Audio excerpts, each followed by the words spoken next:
Welcome back to another exclusive edition of More to Live For. I'm the CEO of this great platform. Got another special one for you tonight, man. Make sure you tune in, man. It's the voice of the North. Got a good one. I'm gonna let her introduce herself, and we're gonna get the interview rolling. How you doing? Doing good. I'm Big Sexy Des. I am a female lyricist from Richmond, Virginia. Recently moved to California. So what's up, you guys? I stream, I make music, give music feedback, and I make pretty much anything, all content. So yeah. That's what's up, man. That's what's up. For starters, I just want to share this with my viewers, my subscribers, how I was able to, kind of get connected to you and your music. Me myself personally, I watch another YouTube by the name of Banky Pound. Watch him, every day, and to find out that that you work with him as well, I think that's pretty cool. So that's kind of how we got here. So I definitely want to share that. So for starters, how was it growing up in Richmond? I heard you say that you're from Richmond and you moved to California. Yeah. So like I say Richmond because a lot of people don't know there's like a small part of Virginia called Essex, Virginia. It's near a historical black college, Virginia State University. So kind of Petersburg, Essex area. But I just say Richmond because generalized, everyone knows what the city is. But pretty cool. I mean, it was pretty much a giant community. A lot of people grew up with a lot of people like parents, so their kids grew up together. So pretty small town, but everyone knows everyone. Okay, all right. So was it there that you started developing a craft for music? Yeah, I met so I was working with Chachi. I met him as a friend. Then he introduced me to Hollywood Troll and Banky, and then hanging around them, I just like listened to the music, and I was like, let me give it a try as a little game. And then next thing you know, they was like, you need to keep going. I was like, for real? And they was like, yeah. So I just kept taking it serious since then. Okay, that's what's up, man. I definitely respect that. I definitely respect the grind. So as far as like your upbringing, man, like growing up in Richmond, like I heard you say like you had a traditional household. I don't want to misspeak. I think I heard you say you had a traditional household, mom and dad and siblings, if I'm not mistaken. Yeah, so I have a mom. She's basically like my mom and dad.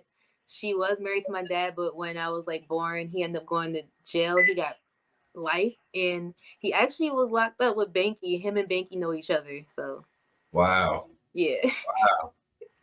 Small world, small world. Wow, man. That's wow. Okay, so I wasn't expecting that. So how do you think that had a negative effect on your upbringing? Like not Not having a father in the house? not really because I always grew up with like my mom. I saw my mom as like my older sister because she was a young parent. Then I had my grandma. Then my grandpa was kind of like my dad, and my grandma was my mom. Then my uncles stepped in and helped like take a big part of my life. Step up for me. So I never really felt like it affected my upbringing. If anything, it made me stronger. So Okay, all right. I think that's pretty cool. And the fact that you said that, your dad and Bank Pound know each other. And I think that's, pretty cool that well, it's more than cool. It's legendary that he was able to do all that time and come out and be successful. So I definitely think that, that's like inspiration and motivation for you and your dad. You know what I mean? So is that kind of how you and Hollywood Trail became like in sync? The fact that y'all had that in common?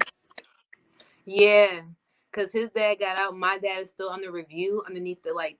Ever since that pandemic, when they started releasing offenders for a certain amount of time, they've been me and him linked up off of that, collaborating. He was like, yeah, my dad got out for this, and then I was like, yeah, really, my dad is going through the same process trying to get out. So right now, he went. He's been to 6 parole hearings. They denied him immediately at first, but right now, he went to his last one, which is the 7th one, and they're taking a longer debate, so he may be home before the year is out.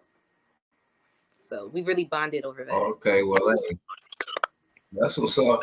That's what's up. Hopefully, he keep fighting a good fight, and one day he will be home. Because like anything is possible. Like these laws change every day. So like that's just a a message to anybody that's going hard time that got a crazy sentence that think it may be might not be no light at the end of the tunnel. I definitely think Banky Pound himself is a testament to that. That nothing is final. So I kind of want to shift gears just a little bit. Being that you from Richmond, I'm from North Carolina. Richmond, it's a little faster paced than where I'm at in North Carolina. This part of North Carolina that I'm in, but not too much of a faster pace. So, how was it for you making the transition? From the East Coast to the West Coast. Man, everything was different from like the scenery, how you have to move, the people. Like down here in Virginia, down in the South, on the East Coast, people got manners. We say good morning.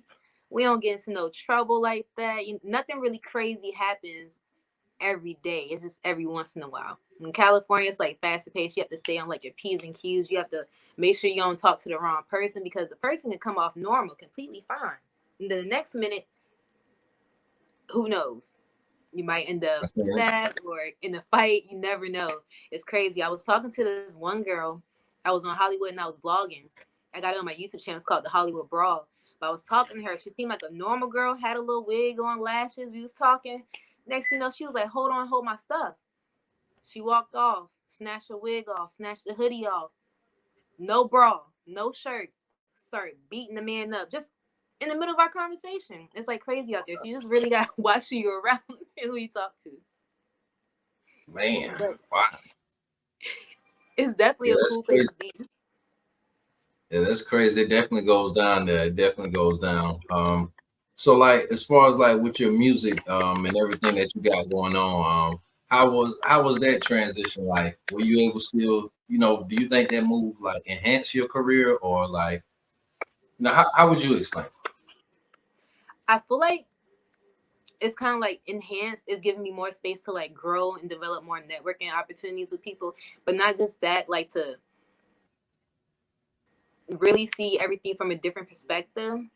It is faster paced. Like instead of like going to a studio, every now and again I'll go just to get my songs mixed or something like that, so I can network with different engineers and producers and be like, hey, like look, I do XYZ.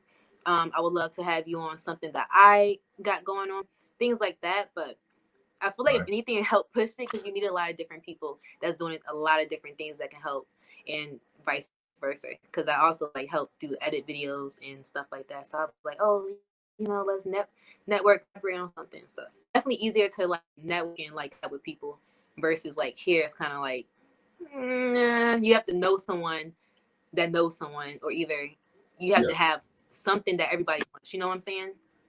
Yeah, I know exactly what you mean. I know exactly what you mean.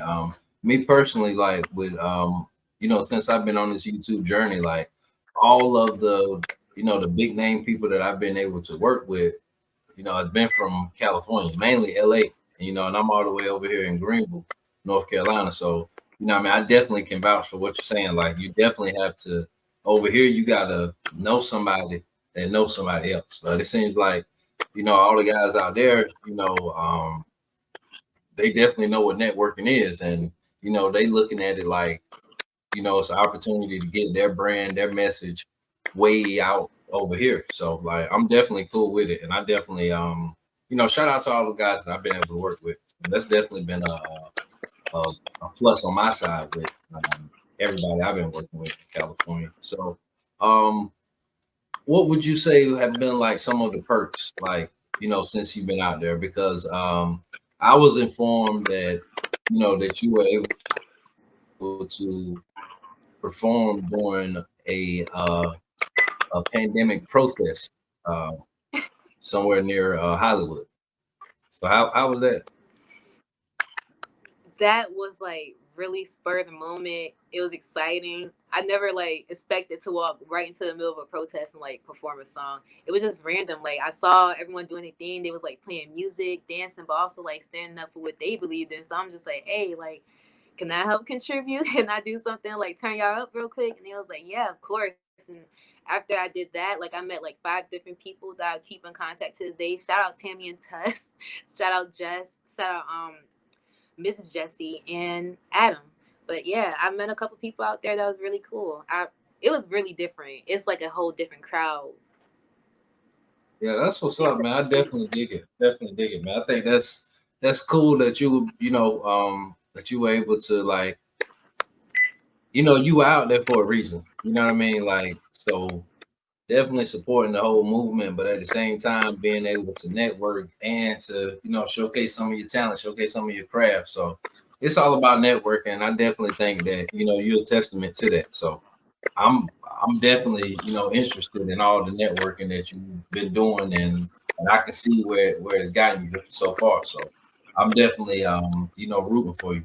So thank you. with all the projects that you've been able to produce and have up running now, what do you think some of your biggest projects are?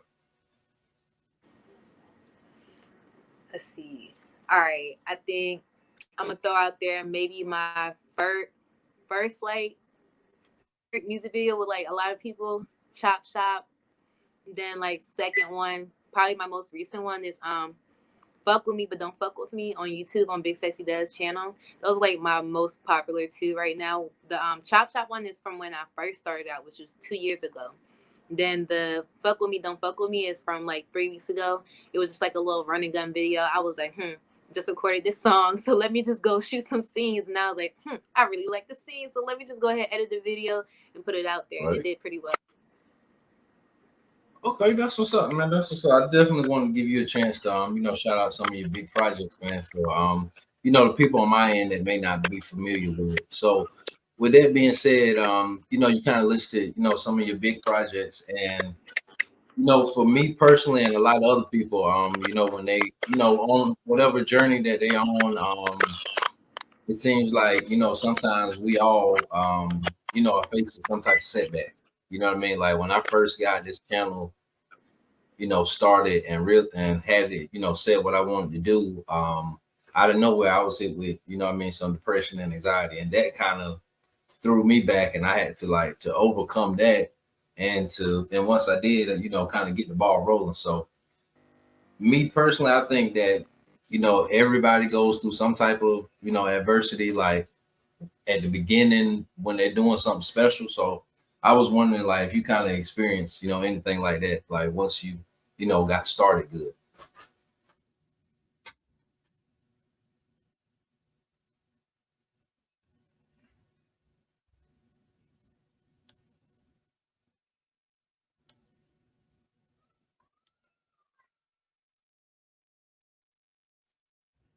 Hmm.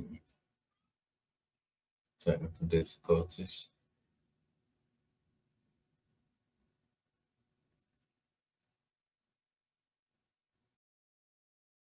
All right, we had a little technical difficulties, man, but y'all stay tuned, man. Stay tuned. We'll be right back with part two.